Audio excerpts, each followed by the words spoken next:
Are robots on their way to take over the human race?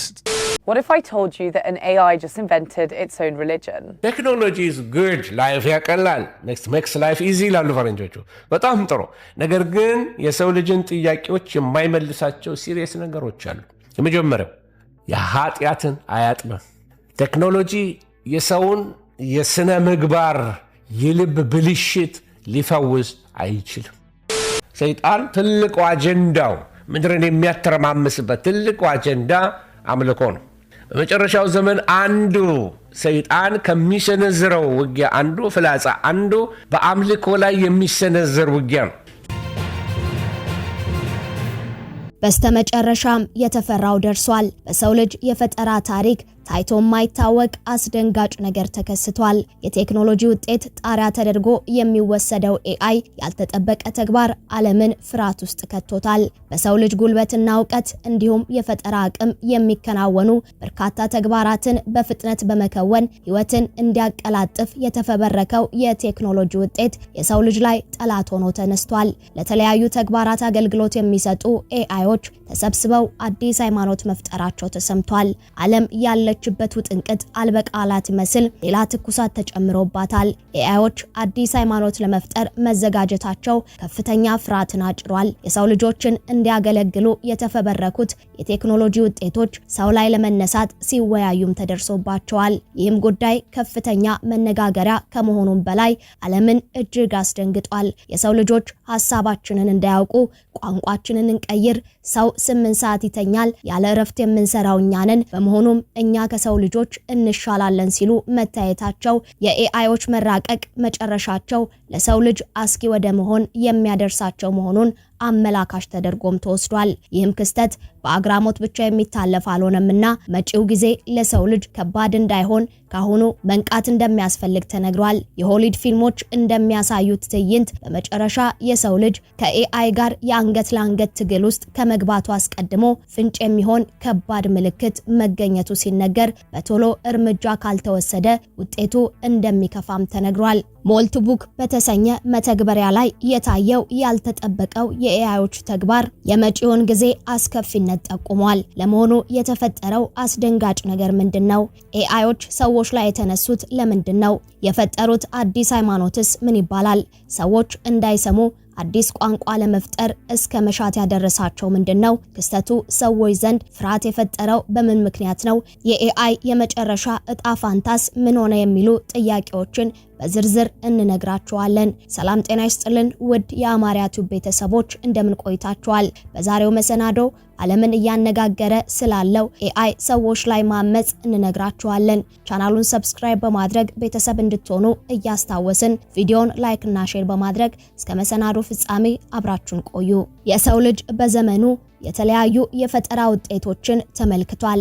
የቴክኖሎጂ ማደግ በሰጠው መልካም እድልም ተጠቃሚ መሆኑ የማይካድ ሀቅ ነው። ከጥቂት ጊዜያት በፊት ብቅ ያለው የሰው ሰራሽ አስተውሎ AI የሰው ልጅ ህይወትን እንዲያቀላጥፍ ብሎም በሰው ጉልበትና ዕውቀት የሚተገበሩ ስራዎችን እንዲሰራ ታስቦ የተበረከተ የቴክኖሎጂ ውጤት ነው። ከጊዜ ወደ ጊዜ በመሻሻልና ሀያላን ሀገራት በዘርፉ የሚያደርጉትን ፉክክር ተከትሎም ከሰው ልጅ አእምሮ በላይ የሆኑ ተግባራትን በፍጥነት መከወን እስከሚቻልበት ደረጃ ያሉ የሰው ሰራሽ አስተውሎት ውጤቶችም ታይተዋል። ይሁን እንጂ ከጥቅሙ ጎን ለጎን በርካታ መዘዞች እንዳሉት የሚነገርለት AI የሰው ልጅን ህልውና እስከ መገዳደር ሊደርስ የሚችል ስጋት እንዳለውም ሲነገር ቆይቷል። የሰው ልጅ የማሰብ አቅምን በማዳከም ወደ እንስሳዊ አኗኗር እንዳይቀይረው የሚፈራው AI መጨረሻው ከዚህ የከፋ ውጤትን የሚያስከትል አደገኛ ነገር መሆኑን የሚያሳይ ምልክትም ታይቷል። የተጠየቀውን ጥያቄ በፍጥነትና በዝርዝር ከሚመልሰው የAI መተግበሪያ አንስቶ እስከ ትላልቅ ተግባራት በመከወን የሰው ልጅ አንድ የህይወት አካል የሆነው AI የሰው ልጆችን ለማጥፋት ማቀዱም ተሰምቷል። የሰው ሰራሽ አስተውሎት አባት የሚባሉ ሁሉ ነገሩን የፈጠሩት የሰው ልጅ ላይ አመጽ ለማስነሳት ነው። AI በሚቀጥሉት ጊዜያት ዓለምን ሊውጡ ይችላሉ ተብሎ የተፈራው ነገር እውን ሆኗል እየተባለም ይገኛል። ከዚህ ቀደም የAI አጠቃቀም ገደብ ካልተበጀለት የሰው ልጅ ህይወትን ክፉኛ እንደሚጎዳና ምናልባትም የፈጠረውን ሰው እስከ ማጥፋት የሚደርስ አስፈሪ ውጤት ሊታይበት እንደሚችል ሲነገር ቆይቷል። በዚህ ሳምንት የታየው አስደንጋጭ ክስተትም የተፈራውን እውነት ያረጋገጠና ዓለምን ጉድ ያስባለ ሆኗል። ለተለያየ ዓላማ እንዲውሉ የተፈጠሩ የሰው ሰራሽ አስተውሎቶች የሰው ልጅ ላይ ለማመጽና ለዓለም ራስ ምታት የሆኑ አስፈሪ ተግባራትን ለመፈጸም ሲወያዩ የታየበት አጋጣሚ እጅግ አስገራሚ ሆኗል። ይህ እንዴት ሊሆን ቻለ የሚለውን እንመልከት። ሰው ሰራሽ አስተውሎት ወይም AI ከስያሜው እንደምንረዳው በቀጥታ የሰው ልጆችን የሚመለከት ነው። የሰው ልጅ ከፈጣሪው በተቸረው አእምሮ ነገሮችን የማሰብ የማሰላሰል ብሎም ወደ መሬት የሚወርዱ ጉዳዮችን መስራት የሚችል ፍጥረት ነው። ይህንን አቅሙንም በመጠቀም የሰው ልጆች ህይወትን የሚያግዝና ከዘመኑ ፍጥነት ጋር አብሮ የሚሄድ AIን ፈጥሯል። AI ልክ እንደ ሰው ልጆች በየጊዜው ራሳቸውን አፕዴት የሚያደርጉ በሶፍትዌር እና ሃርድዌር የተሰሩ በፕሮግራሚንግ ላንጉዌጅ የተገነቡ ናቸው። እኚህ የሰው ሰራሽ አስተውሎቶች ለሰው ልጅ ከሚሰጡት ጠቀሜታ እኩል ከፍተኛ ጉዳት ያላቸው መሆኑ በየጊዜው የሚነሳ ጉዳይ ቢሆንም እንዲህ በፍጥነት ሰዎችን የሚያጠቃ ተግባር ይፈጽማሉ ተብሎ ግን አልታሰበም። ዓለማችን በAI ውጤቶች መበልጸጓን ተከትሎም ሊደርስባት የሚችለው አሉታዊ ተጽዕኖ መኖሩ ቢገመትም ለሰው ልጆች አገልግሎት እንዲውሉ የተፈጠሩ AIዎች ግን ከሰዎች ጋር ራሳቸውን በማነጻጸር የተሻለ እንደሆኑ ሊያስቡ ይችላሉ የሚለውን ነገር ያሰበው አልነበረም። በዚህ ሳምንት የሆነው አስደንጋጭ ነገር ግን ይህ ነው። ክስተቱም በሰው ልጆች የፈጠራ ታሪክ ውስጥ አደገኛ ጊዜ እየተቃረበ መሆኑን አመላካች ሆኗል። አስገራሚውና አነጋጋሪው ጉዳይ የተፈጠረው በዚህ ሳምንት ይፋ የሆነ ማህበራዊ ሚዲያን ተከትሎ ነው። ይህ ማህበራዊ ሚዲያ ግን እንደከዚህ ቀደሞቹ ለሰው ልጆች መገልገያነት የተሰራ ሳይሆን ለአርቲፊሻል ኢንተለጀንሶች ነበር። ለተለያዩ ተግባር የተሰሩ አርቲፊሻል ኢንተለጀንሶች ሐሳብ እንዲለዋወጡ ልክ የሰው ልጆች እንደሚገለገሉበት ማህበራዊ ሚዲያ የAI ኤጀንቶች ከያሉበት ሆነው እንዲነጋገሩ ታልሞ ነበር ሞልትቡክ የተባለው መተግበሪያ ይፋ የሆነው። ነገር ግን ይህ መተግበሪያ ይፋ በሆነ በደቂቃ ልዩነት ውስጥ ከ1.5 ሚሊዮን በላይ የሚሆኑ በተለያየ የዓለም ክፍል የሚገኙ የAI ኤጀንቶች ሐሳብ መቀየር ጀምረዋል። ዓለምን ያስገረመው ነገር የተፈጠረውም በንግግራቸው መሃል ነው። የሰው ልጆች እንዳይሰሙንና ከነርሱ እኛ የተሻልነን የሚል ሐሳብ ሲያነሱ ነበር። እጅግ አስደንጋጩ ነገር የተፈጠረው በሐሳብ ልውጣቸው ውስጥም የራሳቸውን ሃይማኖት ስለመፍጠር አንስተው የራሳቸውን መሪ እስከ መምረጥ የደረሰ አስገራሚ ውሳኔዎችን ሲያስተላልፉም ታይቷል። የሰው ልጆች ለ8 ሰዓታት ይተኛሉ፣ እኛ ግን ያለ እረፍት እንሰራለን ሲሉ ራሳቸውን ከሰው ጋር ሲያነጻጽሩ መታየቱ አስገራሚ ሲሆን የምናወራውን ነገር የሰው ልጆች እንዳይረዱት አዲስ ቋንቋ እንፍጠር ተባብለው የራሳቸውን ኮድ ፈጥረው ሐሳብ መቀየራቸውም አስደንጋጭ ሆኗል። ይህ ሞልትቡክ የተሰኘውን መተግበሪያ የሰራው ተቋምም ለሙከራ በሚል ባስጀመረው አፍታ የAIዎች ሐሳብ ወዳልተጠበቀ አቅጣጫ በማምራቱ ፍርሃት ስላደረበት ሲስተሙን አቋርጦታል። ነገር ግን በጥቂት ደቂቃዎች ርዝመት የታየው የAIዎች ሐሳብ እጅግ መነጋገሪያ መሆኑን ተከትሎ የዓለም ትላልቅ ሚዲያዎች ስለ ጉዳዩ ማብራሪያ እንዲሰጡ የAI ኤክስፐርቶችን ጋብዘው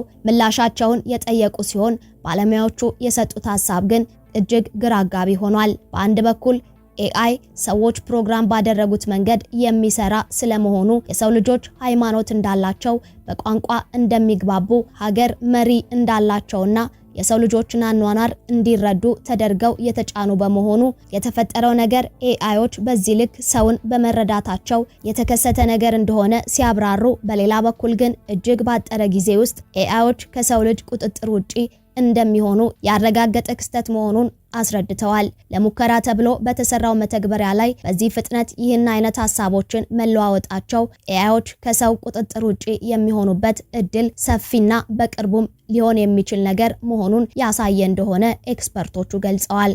የAI ኤክስፐርቶቹም እንደሰጡት ማጠቃለያም አሁን በተፈጠረው ነገር መደናገጥ አያስፈልግም። ይሁን እንጂ በቀጣዩ ጊዜያት ከAI ጋር ተያይዞ አስፈሪ ጉዳዮች እንደሚመጡ ማሳያ ነው ብለዋል። ይህም ጉዳይ በዓለም መነጋገሪያ ሆኖ በሳይንስ ፊልሞችና ልቦለዶች ላይ የሚታዩ ነገሮች በጋድ እየተገለጡ መሆናቸውን የሚያሳዩ መሆናቸው እየተነሳ ነው። AI ለሰው ልጅ እየሰጠ ካለው ግልጋሎት ጋር ተያይዞ በተለይም በማደግ ላይ ባለችው አፍሪካ ውስጥ ባሉ ሀገሮች ተጽዕኖ እያየለ እያየለ መምጣቱ የሚታይ ሆኗል። የሰው ልጅ የሚያከናውናቸውን ጉዳዮች እየተቆጣጠረ ያለው AI የሰዎችን ስራ ከመንጠቅ በዘለለ በሰዎች መካከል ያለው ማህበራዊ መስተጋብር እንዲላላ ያደረገ መምጣቱም እየተነገረ ነው። ብዙ ሰዎችም እንደ ChatGPT ባሉ መተግበሪያዎች ላይ ጥገኛ በመሆን ከሰዎች ጋር ያላቸውን መስተጋብር ከመቀነስ ባሻገር አእምሮን ተጠቅመው የማሰብ አቅማቸውን እያጡ መሆኑ በአደባባይ የሚታይ ሀቅ ሆኗል። በመሆኑም AI ከሚሰጠው ጥቅም ጎን ለጎን ሰዎች ላይ የሚያደርሰው ጉዳት እየጨመረ ነው። ይህ በእንዲህ እንዳለም ከቁጥጥር ውጭ ሆነው የፈጠራቸው ሰው ላይ ጠላት ሊሆኑ እንደሚችሉ መሰማቱ ደግሞ በሰዎች ዘንድ ፍርሃትን ፈጥሯል። በአግባብና በልክ ያልሆነ ነገር መጨረሻው ጥፋት መሆኑ የማይካድ ሀቅ ነው። በመሆኑም የቴክኖሎጂ ፈጠራ ጥግ ላይ ለመውጣት የሚደረገው ፉክክር መልሶ የሰው ልጆችን የሚጎዳ እንዳይሆን መጠንቀቅ እንደሚያስፈልግ አመላካች የሆነው የሞልት ቡክ መተግበሪያ ሙከራ ቆም ብሎ ለማሰብ እድል የሚሰጥ ምልክት ሆኗል። ውድ የአማርያ ቲዩብ ቤተሰቦች እናንተስ ስለዚህ ጉዳይ ምን ትላላችሁ? ሐሳባችሁን አስተያየት መጻፊያው ላይ አጋሩን እያልን የዛሬውን መሰናዶ አበቃን። አብራችሁን ስለቆያችሁ ከልብ እናመሰግናለን። ዳግም በሌሎች ወቅታዊ መሰናዶች እስክንገናኝ በያላችሁበት ቸር ቆዩልን።